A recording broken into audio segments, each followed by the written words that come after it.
Buenas tardes y bienvenidos a Mundo Digital, Ciencia y Tecnología. Hoy vamos a tocar un tema científico, algo que está muy de moda, que lo podemos ver tanto en películas como en series documentales, incluso en prensa, en noticias. Y se trata del ADN, no del ADN canino solamente, sino en general de ese concepto del ADN. Lógicamente, para poder hablar de ese tema, pues hemos buscado un especialista, además muy conocido en nuestra ciudad, y que precisamente es profesor en este caso, de genética y también de biotecnología. O sea, mezcla los dos mundos que contempla el mundo digital, la ciencia y la tecnología.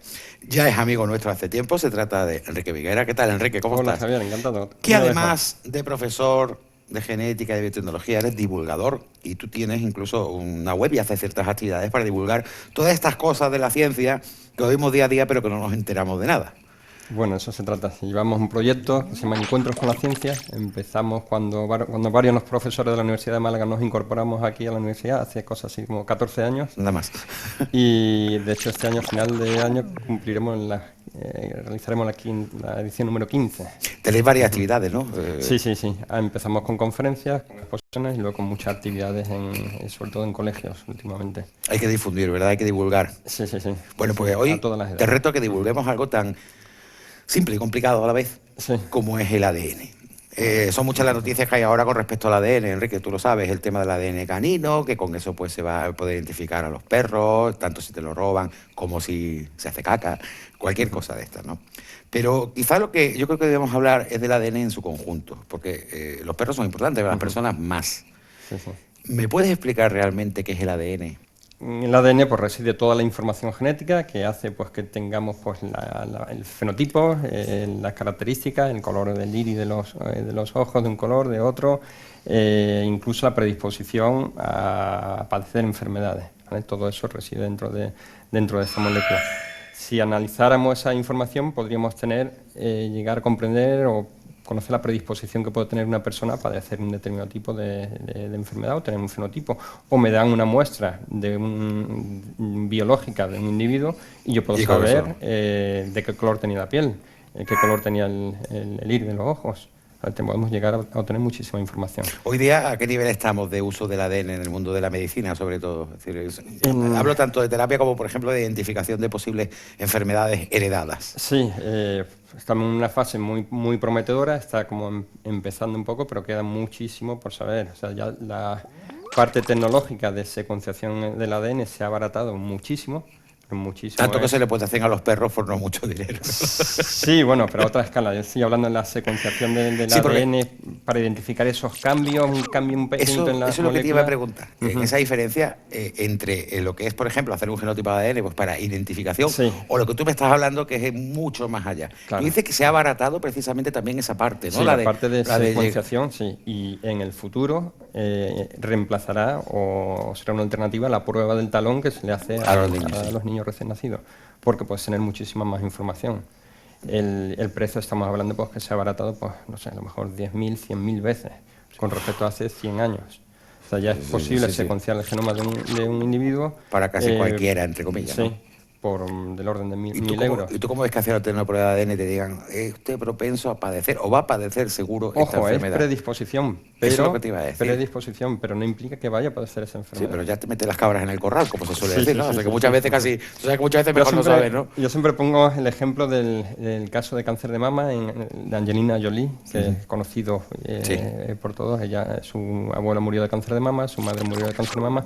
A ella le identificaron la misma mutación, es portadora, y ella pues recurrió a la mastectomía, porque es el tejido en el que suele aparecer más el fenotipo tumoral. Hay una persona que se detecte este cambio tiene un 87% de probabilidad de desarrollar esta enfermedad.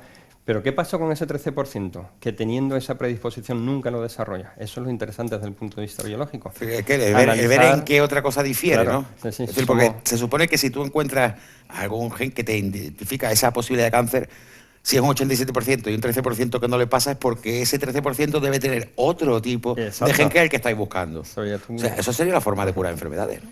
Eso sería interesante ver qué otro cambio tiene, si es un cambio que hace pues pues si yo pongo siempre el ejemplo en clase, si esta vía está atascada, pues yo voy a ir por otra vía para ir al mismo sitio. Por lo tanto, puede ser un cambio que ya sea neonato, me refiero, que ya lo lleven tus genes, o un cambio que se produzca en tu estructura genética por otras circunstancias. Normalmente debe ser un cambio ya que existe en ese individuo, lógicamente. Por eso es interesante secuenciar a lo mejor el genoma de los individuos que teniendo esta mutación, qué otro cambio tienen.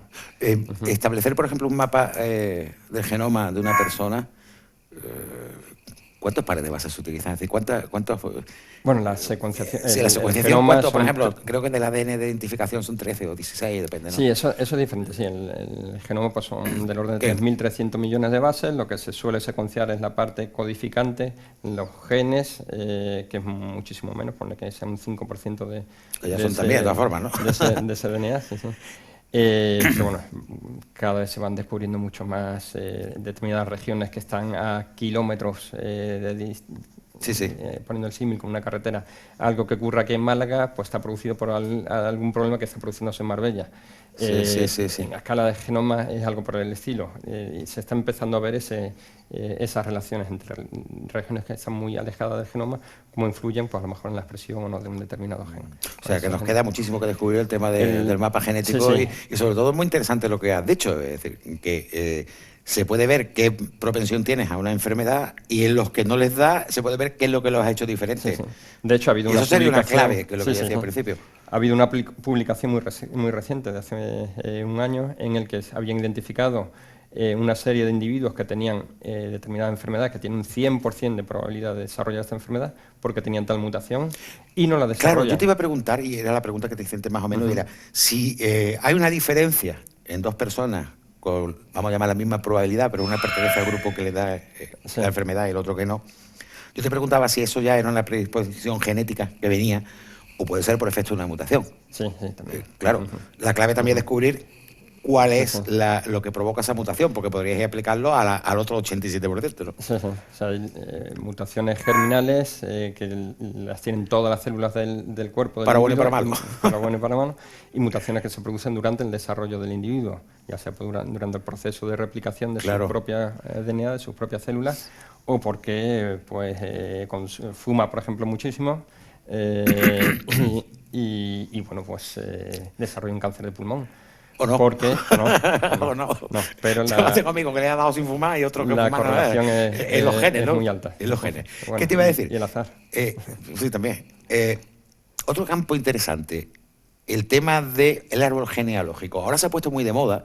Leí un artículo en que por 100 euros, 100 y poco euros, ya se está poniendo de moda que te puedan sacar tu árbol genealógico que te diga, pues tú tienes tanta parte de no sé qué hacer. ¿Hasta qué punto? Me parece una pregunta estupenda porque te voy a invitar, de hecho, a una de las conferencias que trataremos en la siguiente edición de Encuentros con la Ciencia, y vamos a invitar a un científico malagueño que está trabajando en Reino Unido, ha desarrollado su carrera allí, que él ha llegado a poner en el mapa, mapa científico, le ha secuenciado todo el genoma de su familia y lo ha publicado, ¿vale? Y este siendo ahora mismo pues, referencia de tener pues, al máximo detalle esa herencia. No es simplemente ya la herencia de una serie de caracteres, es todo el genoma. ¿Qué es lo que, por ejemplo, qué te puede decir un análisis de este tipo? Bueno, pues cómo se han heredado determinados cambios. Sí, pero que pertenece si uno de los parentales tenía predisposición a padecer tal enfermedad, pues... Sí, pero me refiero también genealógicamente. Genealógicamente, bueno, pues hay determinadas regiones del DNA que se sabe que vienen, unas combinaciones de cambios que se saben pues que vienen de determinados ancestros pues que han pasado pues por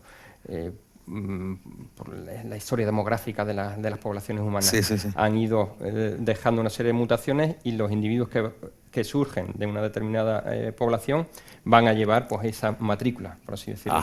Si nosotros tenemos el genoma y tenemos esa base de datos, podemos hacerle el historial. Tanto que hablar que te tengo que invitar por segunda vez, pero aunque no hemos pasado tiempo, te voy a pedir que hagas una cosa. Si están observando, si algún plano pues que se ha dado de los que tenemos la cámara cenital, han visto que tiene un montón de bolígrafos y rotuladores ahí, no porque sea un coleccionista ávido de bolígrafos, es porque Enrique nos quiere explicar algo, sobre todo de la herencia, con esto. Y yo le voy a pedir que haga el favor de explicarlo, porque si algo apasionante tiene también la genética, es la herencia, ¿no? El saber entre dos personas, uno con ojos verdes, otro con otros azules, uno de una raza, otro de otra, que Sí. ¿Qué se puede De producir hecho, al final? desde el punto de vista genético, el concepto de raza está completamente denostado, Sí, sí. aplicado a la especie humana. Hay etnias, hay poblaciones, pero no hay razas, no hay tanta diversidad. Ah, ¿no?